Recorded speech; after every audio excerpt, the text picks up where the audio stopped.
Fala pessoal, está começando mais um vídeo aqui do canal Saindo do Bostil. Hoje nós vamos falar sobre uma ferramenta que pode ajudar muito você a chegar no seu objetivo. Muitas pessoas elas não estão conscientes de quem está guiando as suas ações. E foi pensando nisso que eu comecei a pesquisar, sobre ferramentas de como melhorar essa identificação de certos padrões que pode nos levar à frustração, Então, eu cheguei num livro chamado The Fearless Mind, escrito pelo psicólogo Greg Manning. Desculpa a minha pronúncia em inglês, que é terrível, mas o que é interessante é que esse psicólogo, ele estudou por 20 anos, E ele também orientou atletas de elite. Estou falando de atletas da NBA, atletas olímpicos. E ele acompanhou esses atletas por muito tempo, em treinamentos, enfim, mentorias. E ele percebeu que existiam atletas que eram orientados pelo ego e atletas que eram orientados por tarefa. Os atletas que eram orientados pelo ego, ele percebeu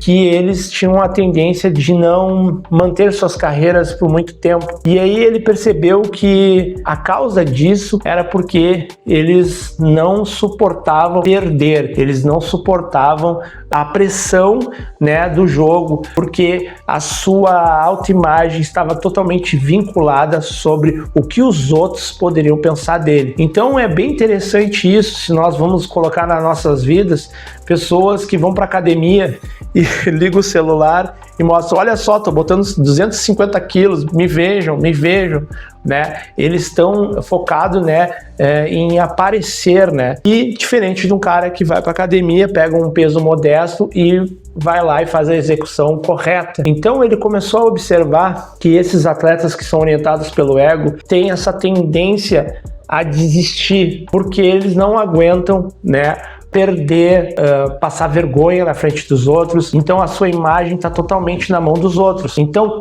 cada vez que ele perde, aquilo ali vai ferindo ele. Então ele observou, principalmente em jogos de tênis, que era a área que ele se especializou, que atletas que eram orientados pelo ego, durante o jogo, quando eles começavam a perder, em cada set seu desempenho ia caindo. E quando eles perdiam, eles muitas vezes tinham um desequilíbrio ali emocional, jogavam a raquete longe, enfim, brigava com todo mundo. E durante anos ele começou a ver que essas pessoas que tinham esse tipo de comportamento, eles começavam a desistir da profissão rapidamente. Então ele também tinha um outro tipo de atleta que muitas vezes não era o que chamava atenção, não era tão pomposo, O início deles era bem modesto. Muitas vezes ele achava que essas pessoas eram atletas, que jamais chegariam à classe mundial, Ele começou a observar que essas pessoas que eram mais modestas e mais focadas na tarefa tinham muito mais chance de vencer. Isso é bem interessante. Ele comprovou que essas pessoas elas chegavam realmente num patamar muito alto, um patamar de classe mundial. Por quê? Porque essas pessoas, quando elas não iam muito bem nos jogos, em vez de elas ficarem extremamente emotivas, elas faziam um mapeamento dos erros que elas cometeram. Em vez de culpar o mundo, elas viam que elas tinham que melhorar em determinada tarefa. Então elas não estavam muito preocupadas com o vencer, Claro que ambos, o atleta que é orientado pelo ego e o atleta orientado pela tarefa, eles querem vencer. Só que o peso para cada um deles é diferente. O peso para o primeiro, que é orientado pelo ego, destrói totalmente a força de vontade de continuar. Enquanto o que é orientado pela tarefa, ele vai buscando, esses ajustes que ele tem que fazer. Se ele perdeu, ele diz, eu perdi, mas para aí, como é que estava a minha mente? O que eu estava pensando? Esse movimento aqui eu não treinei bem, eu tenho que treinar melhor esse movimento. Então, se você começar a perceber, existe uma grande diferença entre uma pessoa que é orientada pelo ego e uma pessoa que é orientada por tarefa. Então você tem que trazer isso para a sua vida. Em qual momento você está sendo orientado pelo ego ou pela tarefa? Muitas vezes a gente vai lá e fala para todo mundo, eu vou ser isso, eu vou ser aquilo, para ter a aprovação dos outros.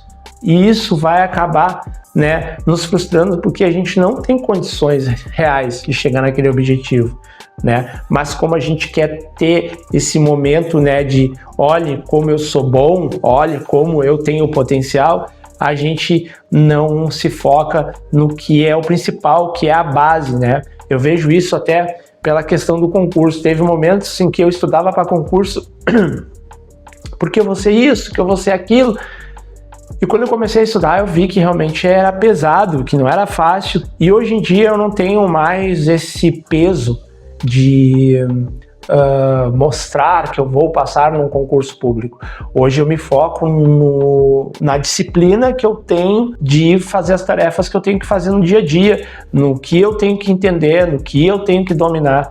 Então já esqueci aquela coisa, né, de mostrar, olha como eu sou concurseiro. Agora é uma questão de comparecer, né, na minha disciplina e fazer o que eu tenho que fazer. Então, essa ferramenta é muito essencial para você ver para onde você está andando, cara. Se você está buscando um objetivo, busque seu objetivo, pegue o melhor sistema, foque nas tarefas que você tem que fazer. O seu destino aí não está mais no seu controle, né? Você escolheu passar no concurso público, ok. Agora, cara, é só estudar. Estuda, estuda, estuda. Vai lá, testou, reprovou, estuda, estuda e assim vai. Então, você tem que fazer o que está no seu controle. O seu controle, né, agora é fazer a tarefa, né? Então é isso, pessoal. Espero que vocês tenham gostado desse vídeo. Não se esqueça de deixar um like, deixar, né, o seu comentário, que é muito importante. Se você é novo no canal, se inscreva, que tem muito mais aí pela frente aí. Fiquem com Deus e até mais.